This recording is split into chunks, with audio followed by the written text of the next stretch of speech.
Hi guys, Jensen, and today I'm just going to be showing you what leatherwork I've been doing to my mum's armour, and I'm going to be basically explaining what I've done and how it's all going to go together.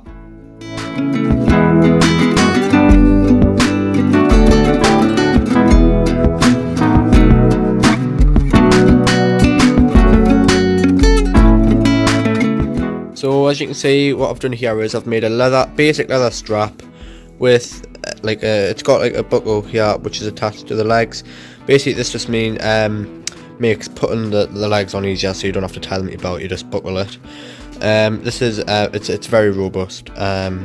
We did lots of tests on it and it's very easy to and it means you can get them on and off really quick as well if you've got to get in and out of armour quickly for any reason. Yeah.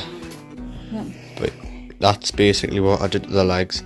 It's basically just a basic buckle there, mounted to these existing leather bits on the leg, and then a strap, like a belt loop on the belt. Yeah. So that's it for the legs. So what I've done here is I've just replaced. You can still see the existing strap here. I've got the existing strap here, and what I've done is I've used the old holes out the strap, just widened them a bit and put 2 rivets here, and then just extended the strap with thicker leather so it's a bit more robust. As you can see, there's hardly no gap there. There was quite a big gap before. There was a massive gap before. Brigandine's basically a corset now. We've got arm attachment points here. There's varied holes, so depending on how big your arms are, you've got selection.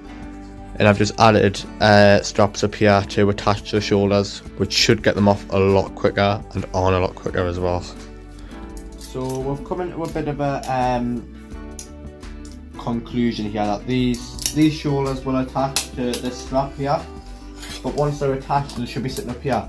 They're rolling back like that.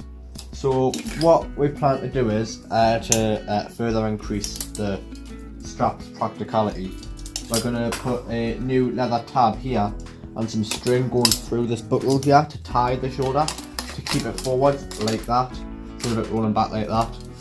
So that's the only further work we need to do to this leather setup. Other than that, the armour is pretty much complete.